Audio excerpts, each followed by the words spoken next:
everybody has their own hurt story, their hurt-based stories. I know I have a couple. You got a couple?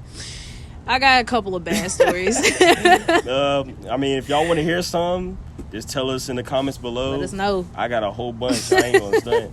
But I think, honestly, and what I've been trying to tell her and a lot of my other coworkers is, for some reason, in 2016, I was 16 at the time, but I was low-key aware. But in 2016, that's where everything low-key just went downhill. Like, we have the resurgence of feminist movements, and I'm not saying the cause is the feminist movements at all. I love my females.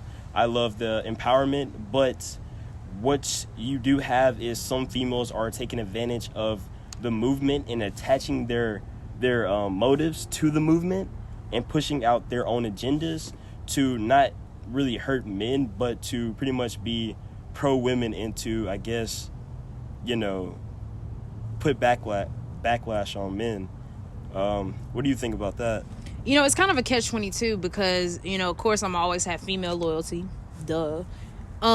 But it's almost one of those things where, on the retrospect, females are kind of just giving men what they've been giving us for all of life, and I think karma. It's, it sucks, but it's like, clearly they can't take what they dish. Hey. And so now that females are becoming more independent, more entrepreneurs, players, shout out to the players, wherever y'all at. City girls, y'all had y'all hot summer or whatever you want to call it. Stallions, ponies, unicorns, whatever y'all are. But question mark. But I mean, honestly, no. I think it's one of those things where, in order for the male-female balance, there has to be a form of submission. And I'm not saying just let your man run over you, girl. That's not what I'm saying. But vice versa, no. Has to be an understanding. And once again, that goes back to communication. Yes. People don't know how to voice what's on their mind. Not even that. It's like understanding what you want out of a relationship. Like, if you want a relationship, communicate that. If you just want to hook up, communicate that. Exactly. If you want both, communicate that. Clarity. Yeah. Closed mouth never gets fed. Yeah. When one man sleeps, another man eats. There we go. Hey. All right, so I think another factor is, and I might have to patent this, I might have to put legal rights down on this one, but on that. The hurting cycle.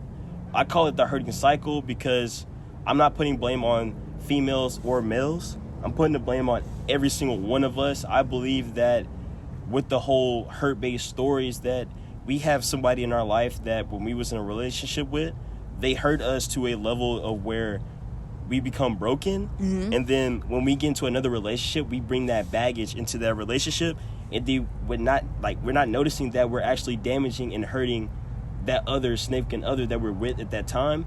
And then when we break up, when me and that person, or when we and the other person break up, that person has that baggage from when I hurt them or when somebody else hurt them, and they bring it to another different, relationship, and the cycle just continues.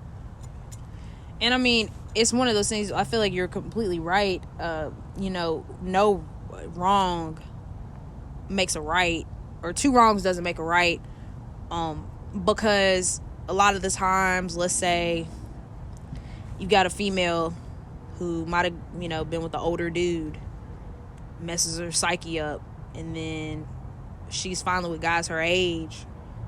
She screws them over. Now that young guy ends up, he's like, I can't date girls that are my age. Let me, try to go younger or older. And then once again, the cycle, you know what I mean? So look, you gotta find a balance. It's like you have to find your happy medium, whether it's, stepping back, once again, finding out who you are 100%.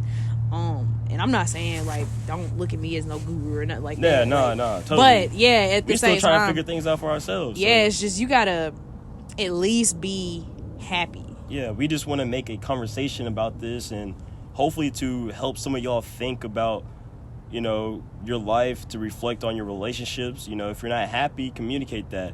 Hopefully you can fix that. If you're, you can't fix that, move on. Exactly. Because if you can't communicate your feelings, then it's not for you. It's really not. And sometimes I feel like some people are just happy to be in a relationship, but aren't happy in their relationship. Exactly. I'm not going to name any names, but I do know a couple people like that. Yeah.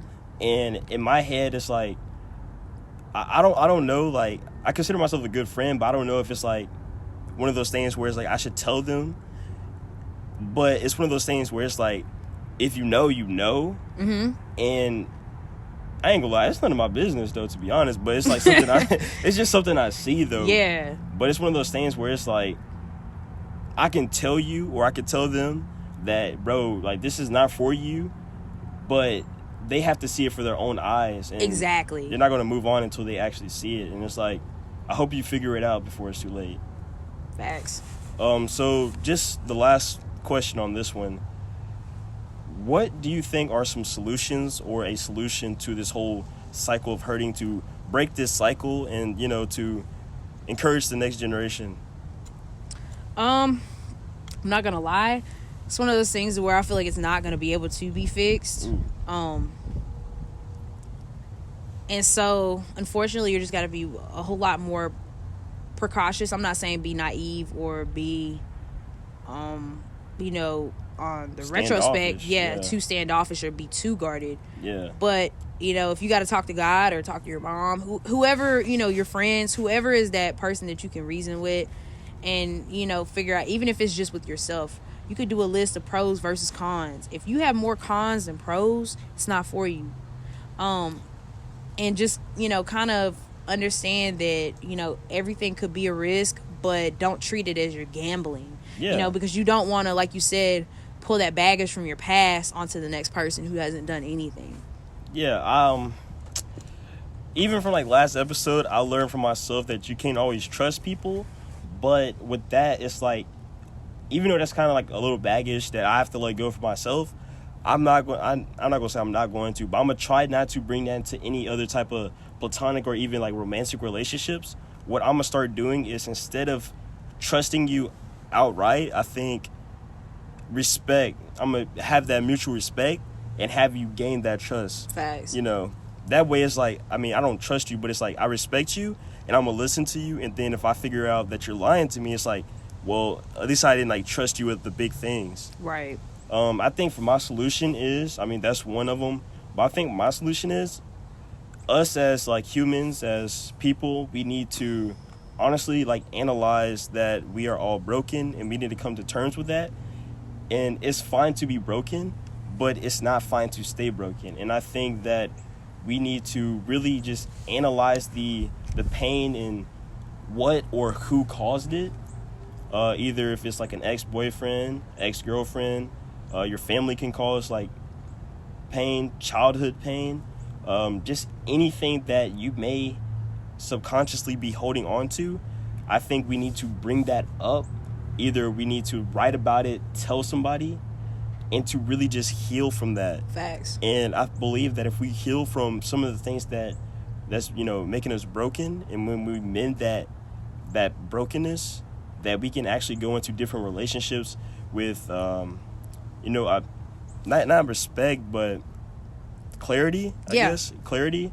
And be able to really enjoy that other person and really get to know that person. Right. Instead of, you know, being like, oh, this, you know, I'm going to be guarded because he look like he a dog, or she look like I can't trust her. So it's like, I think we need to look at ourselves first before we start looking at other people. Facts. Pretty much. You got anything else? No, I think honestly everything you said makes a whole lot of sense, and you know, it's just one of those things you have to, you know, take it step by step. You know, you're not gonna have all your answers in one day. No. Rome was not built in one day. It's just, don't be naive. Nope. You know, protect yourself, but don't shut people out. Well, Yeah, thank you for totally. tuning in to another episode of The Culture Report. Thank you. Like, comment, and subscribe. Comment below. Add us on Instagram if you would like, and let us know.